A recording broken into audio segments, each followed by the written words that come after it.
Okay, welcome back. Our guest this morning is Dr. Nicholas Felix. He's reaching us from New York, where he's based. He was the youngest APC presidential aspirant in 2023 and Deputy National Youth Coordinator of the APC Presidential Campaign Council at the time. He's a successful entrepreneur. And so what we're doing now is that we're looking at the untapped potential of Nigerian youth. Nick, let's this time sort of cast our gaze on another aspect. Youths are moving out of the country. They got frustrated. They're looking, over the fence, and the grass does appear greener on the other side. And so you have most moving into Canada, moving into the US, the UK, even Finland, wherever we'll have them. Youths are just moving out. But then we're getting reports that it's not as easy as people might have thought. You see distressing pictures of immigrants who had come with the notion of, greener grass, sleeping rough, sleeping on the streets, dreams being shattered, but rather than come back home. So let's spend a bit on that. Let us not sort of give this whole concept a bad name. There are those who are successful in their endeavor, but give me your thoughts on the number of youths that have decided that the option is to move out, go take up citizenship elsewhere, and I guess the idea is that we're going to make it here, and then when we do, we probably will go back home. Some people are so disillusioned that they're even talking about them not being Nigerians anymore. Such miseducation will be righted later on, but that's the way they're feeling for now. Yeah, you see, of course, such statements come out of anger and frustration. No matter how much you disassociate yourself by blood and by birth, you're still in Nigeria. I won't blame any youth out there who want to, like we call it, the japa syndrome, who want to leave the shores of the country. And I must tell you, I've also seen youth in Nigeria who would tell you they don't want to leave. And most times, such youth is because they have something going on well for them. Nigerian youth are leaving because there's nothing happening for them. No job, insecurity plague the nation. At the end of the day, most times Nigerians in the diaspora return back home. You see them spending money, especially Christmas is coming. You're going to see a lot of Nigerians come on board. Some will come with cars. And at the end of the day, they think, oh, I have to go abroad. That's where it is. To the extent you see Nigeria go to a nation like Haiti. What are Nigerians doing there? One of the poorest nations on earth, Burundi. Nigerians are all over the place. They use the word anywhere else but Nigeria because of the frustration the Nigerian youth have gone through, no job and all of that. So we must focus back on creating jobs for the youth, and that will enable them work and not just think of exiting the country. Other than that, no matter what you say to the average Nigerian youth out there who want to travel out, there are some right now, all they think about is how to get a visa and leave. That's why you see some go through the desert. That's why you see some go through, on this makeshift boat, traveling to Europe or all of those countries. Some deadly situation. Many don't even make it there. Many down the way. Many get amputated. Things happen to our Nigerian youth on the way, just trying to look for greener pasture. This is very concerning. This is something that we must look into. But again, no matter how much you say it, no matter how much you tell them, don't leave the country. If you don't give them something to do, I think that they will go. Just fall on deaf ears. Yes, and unfortunately, most of them take up menial jobs. Not all of them by any means, but most have to take up menial jobs that they would not have preferred had they remained. But let me bring on Mazi Okora for calling in from Arochukwu. Good morning to you, Mazi. Good morning, sir. Good morning, our guest. Thank God today is All Saints Day, where the Catholic Church commemorates the All Saints. People like us, but they are saints. All of us are working to be saints. Now, you see, in today's life in Nigeria, some youths, not all, are hardworking. Hardworking in the sense that is their bro with their strength, with their energy. But many of them are looking for 1 million naira job a month. That is why many of them are just focusing on all this make quick syndrome. Many of them are in a hurry to get work, which is not healthy. Now you ask yourself, this is a country like ours. You see many youths rushing out in Nigeria, that's going outside Nigeria. You are going there to do the guard work, You are going there to clean toilets. You are going there to do you are going there to do driving work. But here in Nigeria, what does it take you to settle down? Because of pride. You see, now, Sayori, research work have shown that in Nigeria, what we see today as a researchers, that many of these students, their parents don't give them what we call orientation. Their parents do skyscraper on the sky for them. And many of these students follow it. A child will come, each of you as a mother to tell you that look for a job, no matter the amount.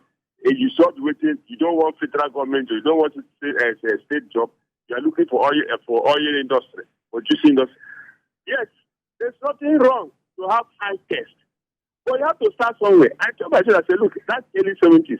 I worked with CMD, Center for Management Development. I think their office, their office there at them. That's a guy with that. It's coming from Ibadan to Lagos. That's roundabout. I was in our office as a library assistant. How much? 100 naira. That 100 naira, they removed 10 naira as tax. I could go home with 90 naira. That was 70. I told them, they said, I say yes. They say in those days. I said, forget about it in those days. But now, as you as a child, how do you cope? Instead of a parent to allow the child to start somewhere, if he or she have learned the skill, encourage him. My friend, my lady, my girl, how much have you saved? How much do you have as your own savings? You come, yes, you start somewhere. But the situation whereby you carry your car, give your child, buy fuel, give him, every time he comes back home, he's just snoring. So at the end of the day, tomorrow you start complaining. That child have not learned anything. Honestly, the mass rush of Nigerian youth rushing outside, look at music industry, look at educational sectors, look at what you call this digital system of work. That's digital work, computer work, this and that. Many of them, they are too good in terms of all these things. But for them to sit down and do it is their problem. You give a child a job, maybe medicine, or maybe a bricklayer, this and that. You decide to go and buy substandard materials to pocket half of the money inside and do substandard work. How do you expect somebody to call you back tomorrow to come and do the same that job or recommend you to somewhere? Okay, Mazi Okorafo, thank you very much for calling in. And Nicholas, Mazi was hinting there, he was touching there at another aspect that I'm sure we'll also be talking about, and that is this whole, we've spoken about making the conditions for starting business easier, getting foreign direct investment and all of that. People have always spoken about our need to be productive, to have something to sell, whatever it is. It might be intellectual, it might be, whatever. But that's another area. Would you like to comment on that when you also relate to what Mazi Okorafo, calling in from Arochukwu, spoke about? The actual productive capacity to do something, sell something, trade in something. Yes. First of all, let me disagree a little bit with Maxi as regarding the average youth out there. I don't know how many you have met, but the Nigerian youth that I talk to all the time, the Nigerian youth that I meet, they want to do something. I've seen young men, able-bodied young men who are doing menial job even in Nigeria. So if the opportunity is given, we are not lazy. I can tell you that. You see this by when we travel abroad. The Nigerian youth are not into crime in nations like America, all of this. When we get here, we work while the job is available. So if the opportunity is given to us, we are going to work. Yes, somebody after graduating from school, spend all these years, have a good degree, maybe a little bit picky with kind of job that he's looking for. In that regard, you can blame them. So we want to work. But in terms of productivity, it's only when you have the means to produce something that you sell. I gave a young man a website to design. I noticed he was very good at it. I sent him to my house. He came, met me in Abuja. We sat down. I gave him my laptop. He did so much. I said, okay, I'm going to have you design this website. I was going to pay him close to $1 million for about 2 websites he would design. At the end of the day, he said, I don't have a laptop. Now I have to give him 270,000 naira to buy a laptop to be deducted. How many youth we have such opportunity? He has the brain, he has the time, the talent to get this website designed. Well, he doesn't have a laptop. The tools are not there for us to be productive. So these are some of the areas we must look into. if you wouldn't mind me diving into something that's very, I know we have before you do that, I think you're going to yes. have to couple it with also your comments on the next caller who has been waiting for a while, George, calling in from Ikeja. Good morning, Mr. George. Good morning, Uncle Yori. Yeah. Uncle Yori, I thought the president was going to bring this young man to his cabinet.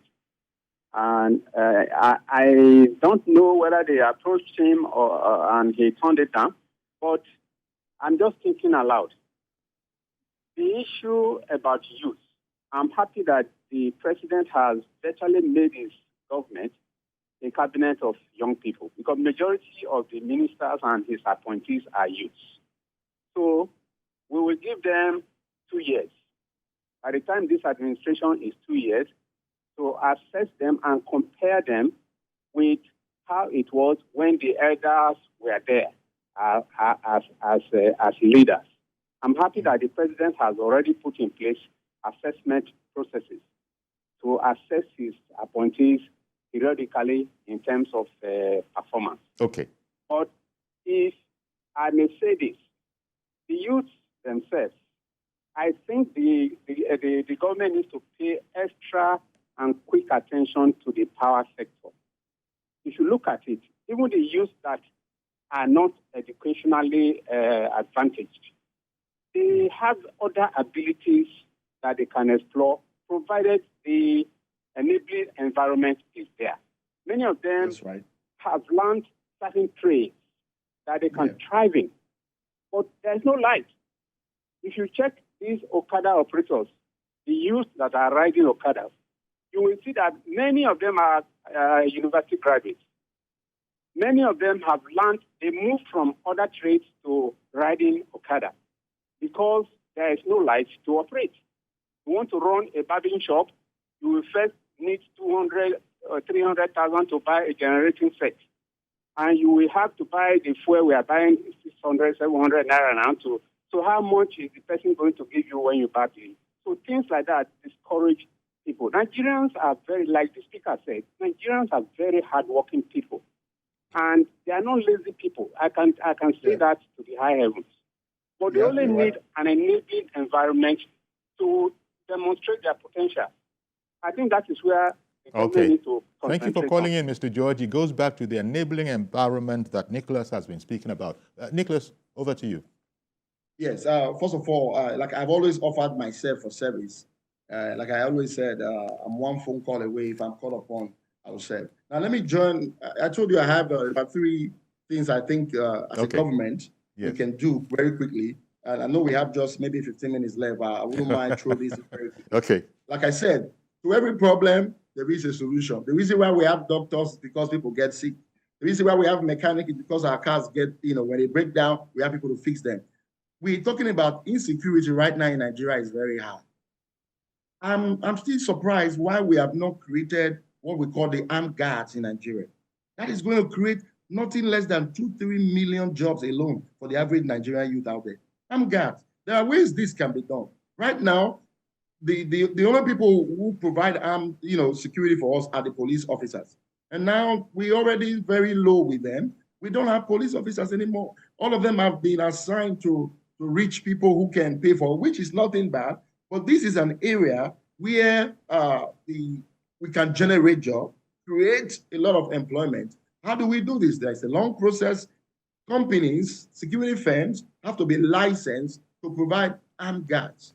Now, these young men and women have to get their license to be able to carry arms. So, for example, if I need armed service, like in one of my big filling stations in Abuja, where maybe I need an armed guard, I don't need to call the police. What do? Call a firm that is licensed to provide armed guard. The weapon, the guns, they are licensed to this company, and they assign somebody to be. By the time you do this, millions of jobs will be created, and that will ease our police men and women to be able to do the job in protecting the citizens. I think this is an area the government needs to look into. I know that people are going to talk about the disadvantage, why it should not be done. In every good thing, even eating, when you eat too much, you have constipation. As good as food is, you don't do it too much. So you must look at this area. creating armed guard for Nigerians, which is a It's problem. just, Insecurity so is going to create nothing less than 2-3 million employment for the Nigerian youth. So it's about, as you say, one of the other things is about, thinking creatively. Bumi in Lokoja, good morning. Good morning, sir. Thank you for calling in. Go ahead, please. Yes, sir. The issue of employment is a thing that we can just by ourselves create ourselves. It's not waiting for government opportunity. I'm a graduate of Kogi State Polytechnic since 2007. I've been a creative somebody, even despite the struggling of the country.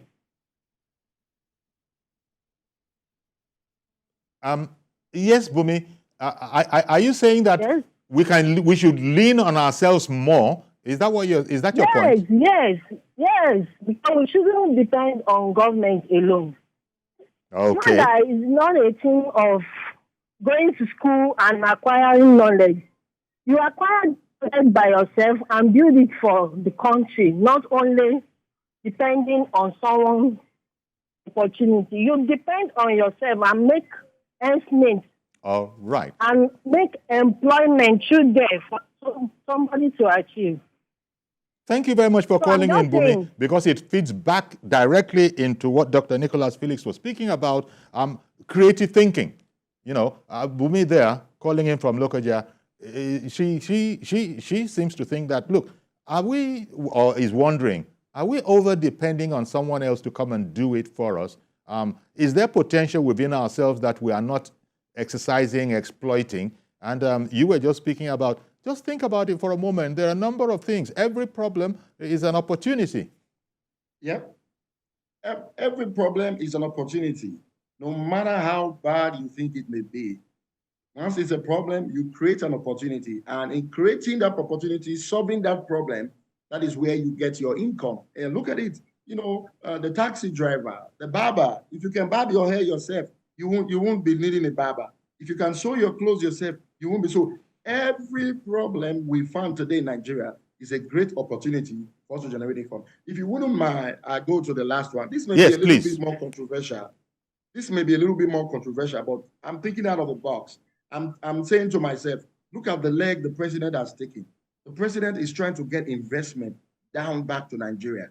Do you know that the diaspora remittance is what you may call the second black gold? Oil is our black gold, our main source of income. But in 2021, over $21 billion came to Nigeria for diaspora remittance. 21 billion, where we generated over 41 or 42 billion dollars from our crude oil. And over 50% of what we got from diaspora remittance. And that has been one of the great source of why our economy is still moving, not just for the oil. What is one thing I think the president can do, or the National Assembly? This was in my manifesto while I was running for president. Okay. I think there should be, I don't know if I would call it a presidential pardon, or if I would call it, maybe the National Assembly would come up with a bill, maybe for 1 year or 2 years, where every Nigerian, whether you're a politician, doesn't matter who you are, if you have money abroad, for whatever reason, it doesn't matter, come back to Nigeria with your resources, declare it, no questions asked, pay a 30% state to the federal government. That will bring lot of money back to Nigeria. Okay. President Donald Trump did it in 2017. Okay. Whereby, Americans abroad who have money, and I think he waived or reduced the taxes. Bring it back. In 2018, over $1 trillion came back to America. $1 trillion. We need to think this way. Let me squeeze in Kesandu. $1 trillion came back to America. So sorry. Say that again? So let me squeeze in Kesandu as our last caller. Good morning, Kesandu. We agree to. God bless you, sir. And happy new month. Okay, please go on. I am interested in the issue of the youth as regards the issue of Nigeria, sir. Because I'm a young man. I feel and strongly believe that the country where we belong to do not even believe in us as young people. That is the greatest challenge we have. And that is why it's as if the country is diminishing.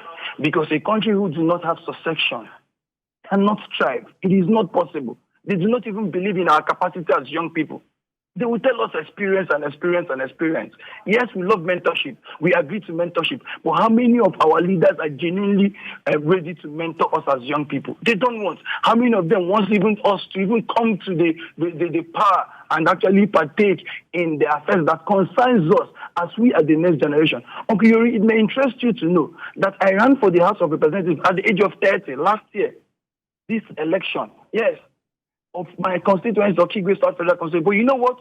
One of the days we had a debate, and after the performance of the debate, somebody said, this young man is good, he is sound, but you know what? He doesn't have the money to do this thing. So I want to thank you very much, Kesandu. I want to leave a bit of, just about a minute or so for Dr. Nicholas Felix to respond to that. Thank you very much for calling in with that, Kesandu. Whether some youths might feel that, look, the system doesn't even believe in us. And earlier, somebody spoke about if they can fix the power problem, a lot of solutions can be found. Yes, I could feel the frustration of that young man, from his voice, that the system, some of our leaders do not believe in us. He is very right. You can't argue that. But luckily, I think this is a good time for us as Nigerian youth. For the first time, we have a president who believes in the youth. Now, I'm not saying this just because I want to support him, because he's my, he's the president and he's president of our party and all of that. No, I'm saying it because the reality it speaks for itself. Do you know the principal secretary to Mr. President is a young man under 30, I think about 30 or 31 years old. When you look at all the SA to the president, they're all young men and women. So I want to believe, the administration just started, I think in 5 months now. I want to believe in the next 1 or 2 years, this effect will get to the state, it will get to the local government, where all the political leaders will begin to see potential in our youth and begin to, take advantage of it. But as young men and women, let me encourage each and every one of you, like that young lady said, do not just sit down and wait for the government. Do something with your time, do something with your energy. That was, I believe that was Bumi who called in from Lokoja. Indeed. Well, thank you very much, Dr. Nicholas Felix. A subject like this, an hour has just flown by as if it was 5 minutes. We certainly need to do this again to keep this whole concept up, the great potential of the youth and the best use to make, how we can make the best use of it. Thank you very much once more, Dr. Nicholas Felix, for coming on the program this morning. Thank you for having me. Good to be here. All right, then. Our pleasure. So that's our program today, then. Please join us tomorrow for a fresh edition.